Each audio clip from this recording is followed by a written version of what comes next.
Very good afternoon, ladies and gentlemen. Welcome to Etakshla classes. So I am Kabir Srivastav, who is going to present you previous year questions based on science. So आज के session में हम cover up करेंगे CAPF 2017. अब CAPF exam के बारे में अगर बात कर लें तो CAPF एग्जाम कंडक्ट कराती है UPSC. ठीक है, किस पोस्ट के लिए? असिस्टेंट कमांडेंट की पोस्ट के लिए.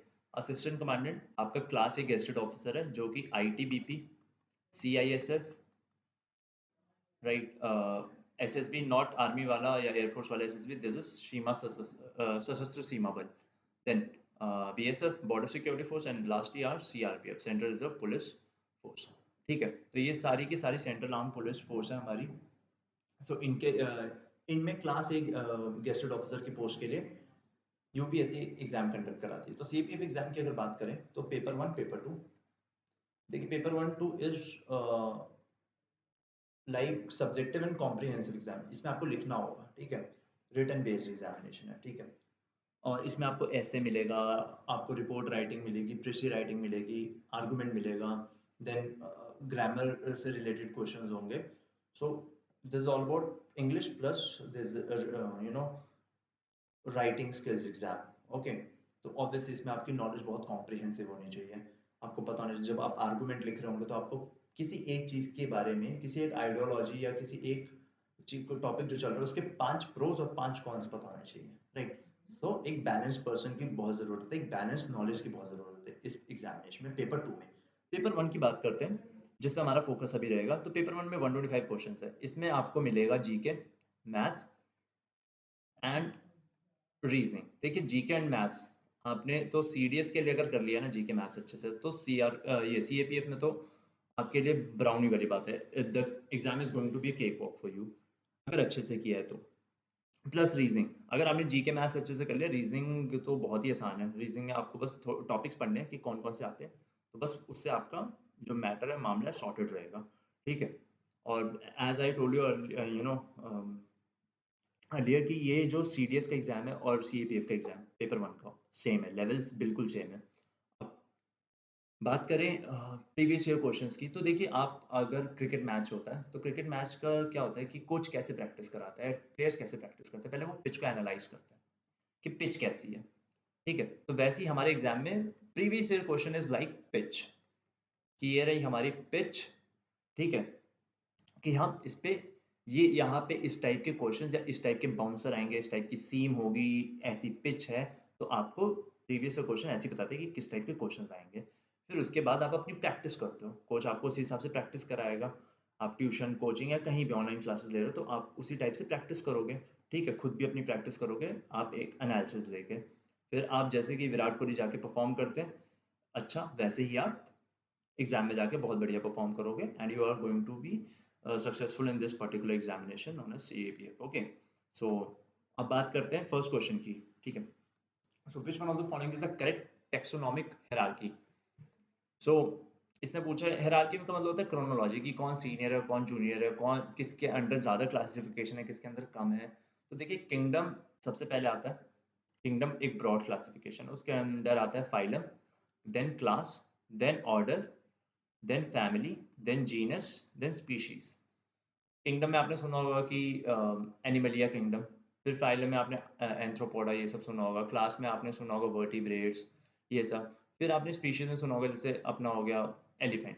जैसे आपने सुना होगा ना, endangered species, vulnerable species, extinct species. तो ये क्या है, एक पर्टिकुलर टाइप ऑफ एनिमल, तो ये एकदम लास्ट में होगा. सो this is about this question, ठीक है.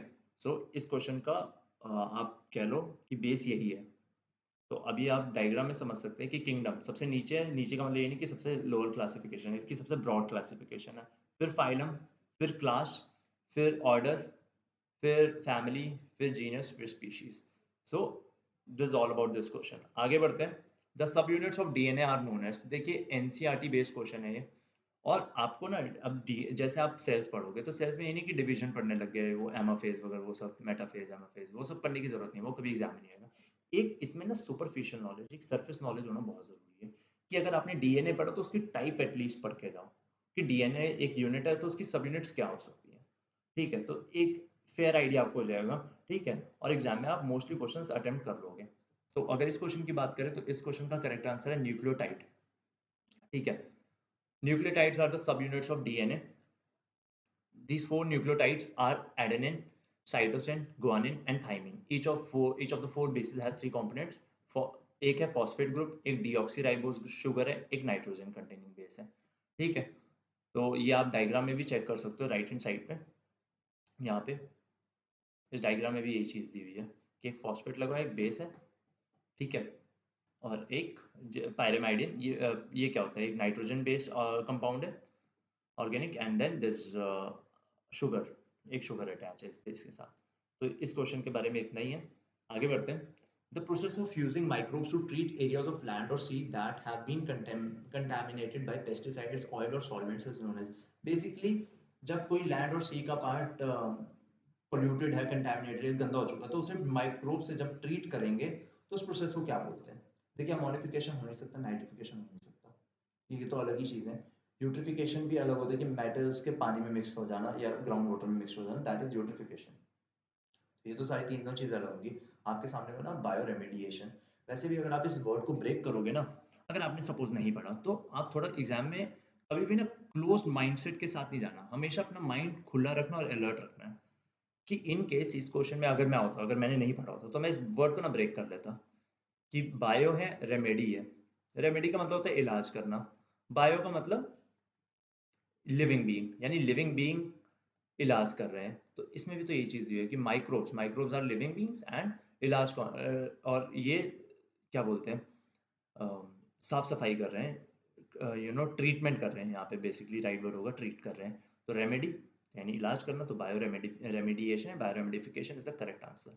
यहाँ पे आप देख सकते हो, ठीक है. अब आगे बढ़ते हैं अगले क्वेश्चन की तरफ. Vaccination involves.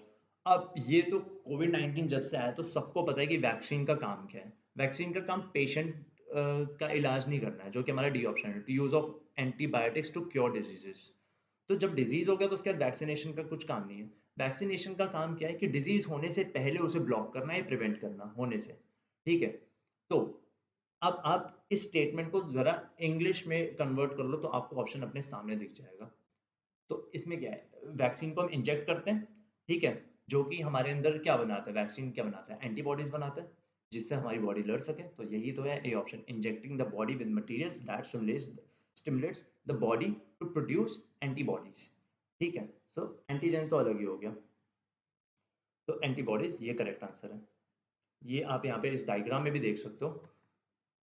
सॉरी, यस, आप यहाँ पे डायग्राम में भी देख सकते हो. You are given a small amount of harmless form of disease. ठीक है, अब कोविड-19 में ना, कोविड-19 को मतलब किल करके, कोविड-19 का जो वायरस है उसे किल करके वो वायरस बनाया गया है.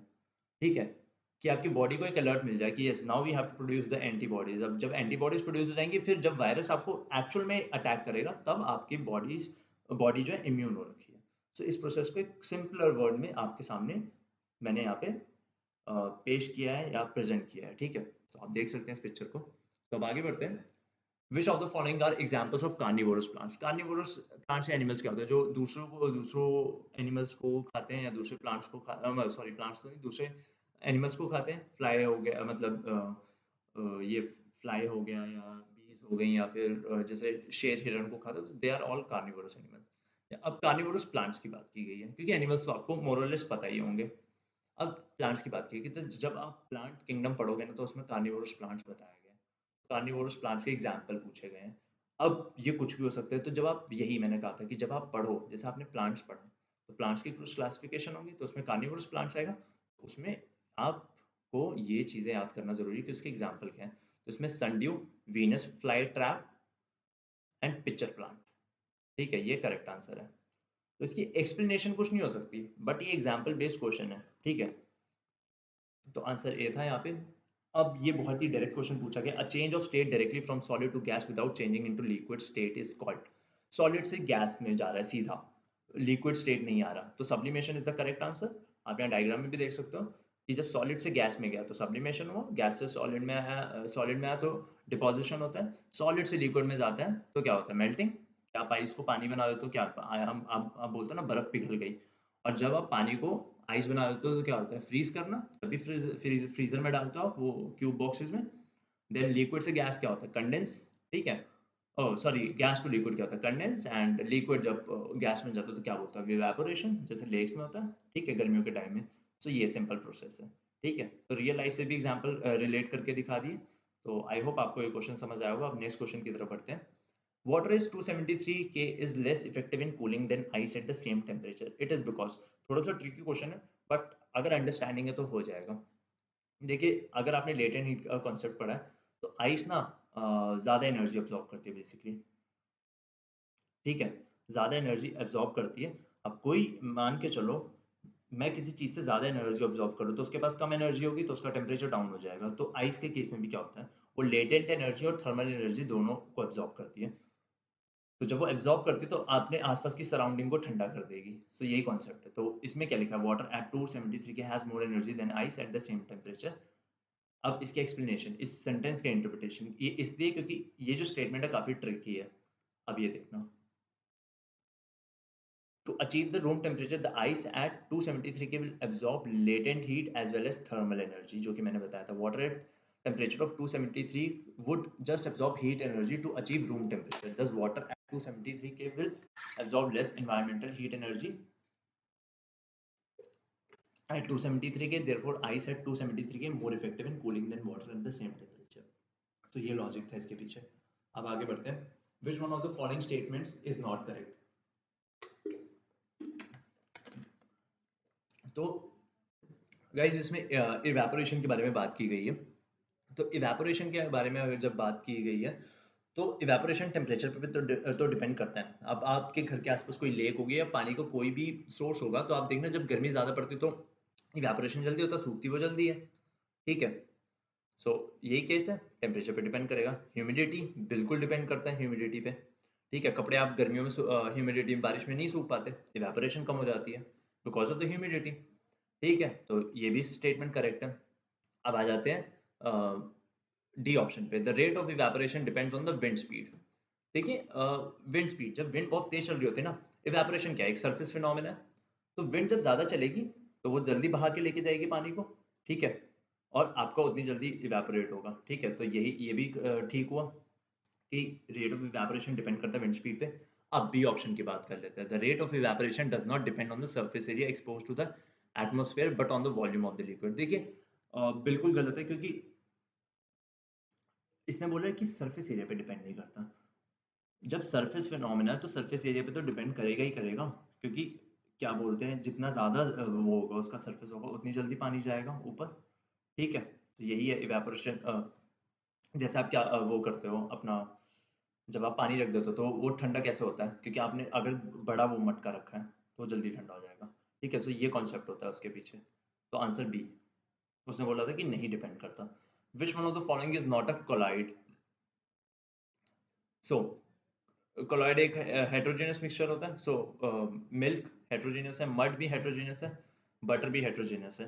बोरिक एसिड, एसिड तो अपने acid in itself is a homogeneous mixture. तो करेक्ट आंसर होगा आपका ऑप्शन डी। देखिए, जो केमिस्ट्री होती है ना एग्जाम में, वो हमेशा बड़ी डायरेक्ट पूछी जाती है। ऐसे क्वेश्चन, कॉन्सेप्ट बेस्ड क्वेश्चन, चलो ये बहुत इजी क्वेश्चन है। अब डायरेक्ट क्वेश्चन ना कभी कभार आसान होंगे, कभी कभार मुश्किल होंगे, क्योंकि ये तो आपने बचपन से पढ़ा, तो ये आप कर लोगे अटेम्प्ट। ये ट्रिकी क्वेश्चन था, ये भी आसान क्वेश्चन है, डायरेक्ट क्वेश्चन। ये कोलाइड है, ये भी इजी क्वेश्चन है, ठीक है। तो ऐसी चीज है। अब देखो, ये example based question, again very direct question. इसमें क्या पूछा है कि ये चार ऑप्शन आपके सामने दे दिए, इन्हें मैच करना है, आइसोटोप्स हैं ये। तो कार्बन, कार्बन आपको पता है कार्बन डेटिंग नाम की चीज होती है, ठीक है, जिससे आप फॉसिल फ्यूल्स की एज पता करते हो कि ये मिलियन ऑफ ईयर्स अगो रहे होंगे, तो कार्बन डेटिंग की वजह से होता है। तो ए के साथ तो जाएगा टू। यूरेनियम फ्यूल होता है, आपने न्यूज में भी सुना होगा। यूरेनियम क्या, यूरेनियम की सारी लड़ाई है कि इंडिया को यूरेनियम प्रोवाइड करवाया था 123 एग्रीमेंट के अंडर यूएसए ने, तभी इंडिया अपनी न्यूक्लियर एनर्जी जनरेट कर पा रहा है। तो डी के साथ तो जाएगा फोर। अब पहले आप यहाँ देखो, ए के साथ टू, डी के साथ फोर, ऐसे वाले दो ऑप्शन है।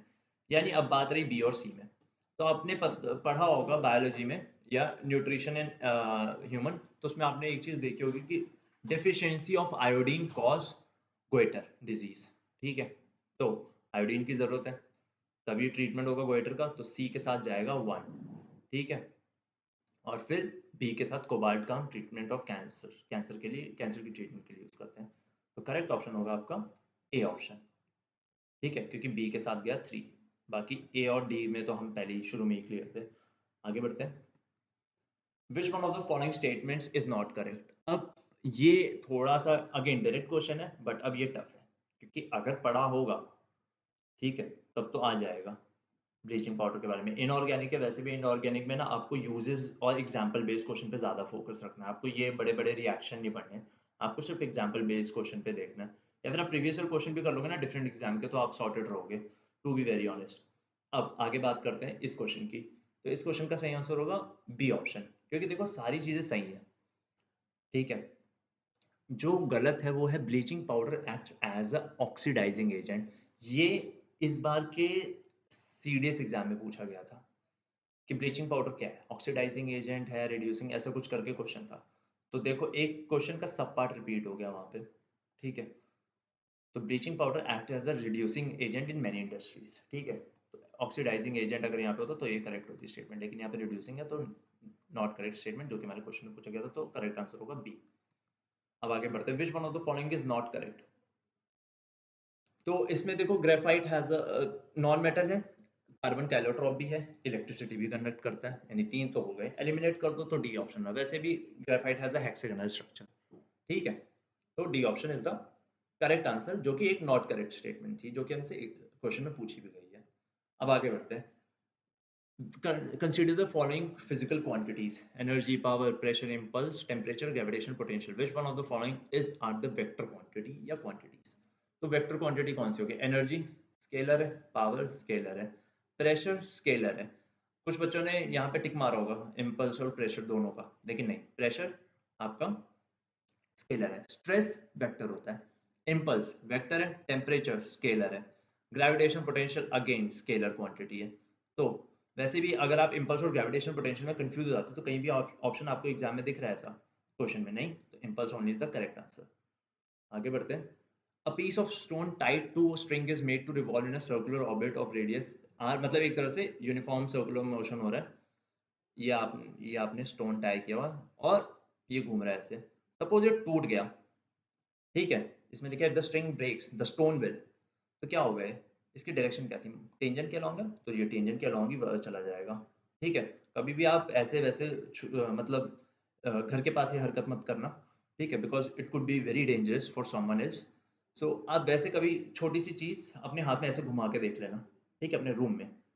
मैं ये नहीं कहूंगा कि स्टोन, कोई एक छोटी सी चीज आप, यू कैन टेक अ मटर का दाना पी, ठीक है, तो आप उसे लेना, आप उसे बांध के एक बार ऐसे से घुमाना और छोड़ देना, देखना वो टेंजेंट की डायरेक्शन में भागेगा। वैसे भी हमारी वेलोसिटी और मोशन की डायरेक्शन टेंजेंट होती है, तो जब आप ये ब्रेक करेगा तो मूव अलोंग का टेंजेंट जाएगा। तो C is the correct answer. Which one of the following statements is not true. सारे ऑप्शंस देखो। देखो वन मास 1 kg है, तो फोर्स कितनी लगी? 9.8 न्यूटन न्यूटन, क्योंकि 1 इंटू 9.8 कितना हुआ? 9.8, correct. Force acting on object of mass 5 kg, uniform velocity आ गया। यूनिफॉर्म वेलोसिटी मतलब एक्सेलरेशन है ही नहीं, एक्सेलरेशन है नहीं तो फोर्स तो जीरो ही होगा, ठीक है। ऐसा unit of weight is KG, नहीं, न्यूटन। मास का होता है केजी, वेट का यूनिट होता है न्यूटन। सो ये इनकरेक्ट स्टेटमेंट है। और नीचे वाला m इंटू वी कर दो, 100 इंटू 200 आ गया, 200 न्यूटन सेकेंड। तो ऐसा unit of weight is newton, not KG. So C is the correct answer. Which one of the following statements is correct? Acceleration due to gravity decreases with increase of altitude, बिल्कुल सही है statement. तो अगर आपको वैसे ही ऐसे दिख गया तो नीचे जाने की जरूरत ही नहीं, क्योंकि ग्रेविटी जब, हाँ, एल्टीट्यूड ऊपर जा रहा है या नीचे जा रहा है, मतलब डेप्थ में हो या हाइट में हो, तो ग्रेविटी डिक्रीज करेगा, ठीक है। अगली स्टेटमेंट है कि इंक्रीज ऑफ डेप्थ के साथ ग्रेविटी इंक्रीज करेगी, नहीं, गलत। इंक्रीज ऑफ लैटिट्यूड, नहीं, ये भी गलत है, क्योंकि इक्वेटर पे 0 है लैटिट्यूड, तो वहां पे सबसे कम होती है। और जब हम ऊपर ऊपर ऊपर जाते हैं तो ग्रेविटी आपकी इंक्रीज करती है, तभी पोल पे मैक्सिमम होती है। बट इसमें एकदम ऑपोजिट स्टेटमेंट दे रखी है यहाँ पे।